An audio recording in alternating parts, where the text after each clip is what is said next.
নমস্কার বন্ধুরা, আমার চ্যানেল ইজি রেসিপিসে আপনাদের সবাইকে ওয়েলকাম জানাই। ইলিশ মাছের পাতুরি বা ভেটকির পাতুরি এগুলো কিন্তু আমরা প্রায়শই খেয়ে থাকি। আজ বানিয়ে দেখাবো চিকেন পাতুরি, যেটা গরম ভাত দিয়ে খেতে কিন্তু দারুণ লাগে। আসুন দেখে নেওয়া যাক আজকের রেসিপি, সঙ্গে থাকবেন। চিকেন পাতুরি বানানোর জন্য আমি এখানে চিকেনের দুটো ব্রেস্ট পিস নিয়েছি, আর তারপর সেটাকে ছোট ছোট টুকরো করে কেটে নিয়েছি। ছোট টুকরো করে কেটে নিয়েছি যাতে পরে আমার এটার পেস্ট বানাতে সুবিধা হয়। এরপর একটা ব্লেন্ডিং জারের মধ্যে সমস্ত চিকেনের টুকরোগুলোকে নিয়ে আমি একটা পেস্ট বানিয়ে নেব। চিকেনের পেস্ট আমি এখানে বানিয়ে নিয়েছি। এরপর এটাকে আমি ম্যারিনেট করব।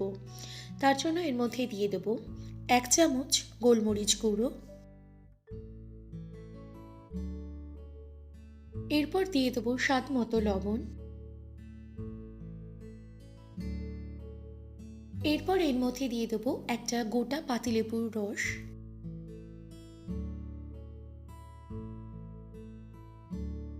এরপর এই পেস্ট করে নেওয়া চিকেনের মধ্যে নুন, গোলমরিচ আর লেবুটা খুব ভালোভাবে আমি মিশিয়ে নেব, আর তারপর 15 মিনিটের জন্য আমি এটাকে রেখে দেব। এরপর একটা বাটির মধ্যে নিয়ে নেব 1.5 টেবিল চামচ পোস্ত, নিয়ে নেব 1.5 টেবিল চামচ সাদা সর্ষে, আর নিয়ে নেব 1 চামচ কালো সর্ষে।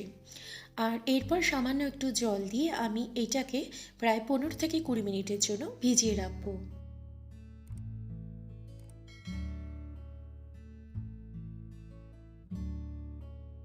15 থেকে 20 মিনিট পর আমি সর্ষে আর পোস্তটাকে জল থেকে ছেঁকে নিয়ে একটা মিক্সিং জারের মধ্যে নিয়ে নেব।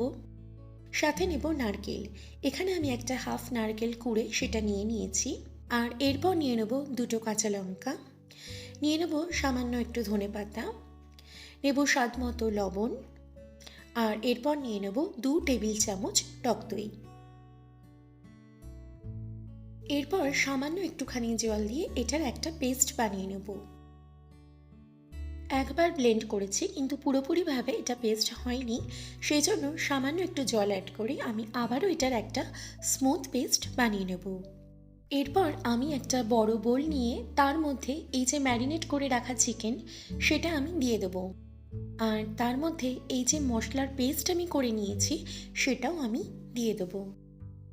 এরপর নিয়ে নেব পেঁয়াজ। এখানে আমি 2টো মিডিয়াম সাইজের পেঁয়াজ আমি খুব ছোট টুকরো করে কেটে নিয়েছি, সেটা দিয়ে দিলাম। সাথে দিয়ে দেবো চিনি 1.5 চামচ, আর দিয়ে দেবো আদা বাটা 1.5 টেবিল চামচ, দিয়ে দেবো রসুন বাটা 1.5 টেবিল চামচ, সাথে দেবো কাশ্মীরি লঙ্কার গুঁড়ো 1/2 টেবিল চামচ, আর দিয়ে দেবো 2 টেবিল চামচ সর্ষের তেল। এরপর এই সমস্ত কিছু দিয়ে আমি চিকেনের সাথে খুব ভালোভাবে মিশিয়ে নেব। এরপর আমি পাতুরি বানানোর জন্য নিয়ে নিয়েছি কলা পাতা, যেগুলোকে আমি খুব ভালোভাবে পরিষ্কার করে জল দিয়ে ধুয়ে নিয়েছি। আর তারপর আমি তাওয়ায় কয়েক সেকেন্ডের জন্য একটু সেঁকে নেব, যাতে পাতুরি বানানোর জন্য যখন আমি কলা পাতাগুলোকে মুড়ব তখন যেন ফেটে না যায়। এরপর একটু সর্ষের তেল আমি এই পাতার উপর আমি লাগিয়ে নেব। আর এরপর এই যে পুর আমি বানিয়ে রেখেছি সেই চিকেনের পুর আমি এর মধ্যে দিয়ে দেবো। চিকেনের পুরটা দিয়ে দেওয়ার পর আমি স্প্যাচুলার সাহায্যে এটার একটা স্কোয়ার টাইপ শেপ দেব, যাতে এটা দেখতেও ভালো লাগে। এরপর এর ওপর থেকে ছড়িয়ে দেবো একটু সর্ষের তেল, আর সাথে দিয়ে দেবো 2টো কাঁচা লঙ্কা। এইবার আমি কলা পাতাটাকে এইভাবে ভাঁজ করে একটা পার্সেলের আকারে তৈরি করে নেব।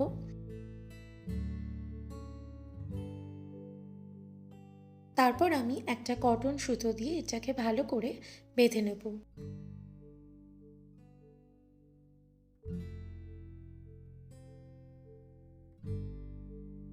এই সেম প্রসেসে আমি বাকি চিকেন পাতুরিগুলোকেও তৈরি করে নেব। এরপর আমি পাতুরিগুলো ফ্রাই করব, যার জন্য একটা প্যানের মধ্যে নিয়ে নিয়েছি 1 টেবিল চামচ মতো সর্ষের তেল। আর তেলটা গরম হয়ে গেলে আমি এখানে 3টে পাতুরি একসাথে দিয়ে দেবো। আর এরপর আমি লো টু মিডিয়াম ফ্লেমে 5 মিনিটের জন্য পাতুরিগুলোকে আমি ফ্রাই করে নেব।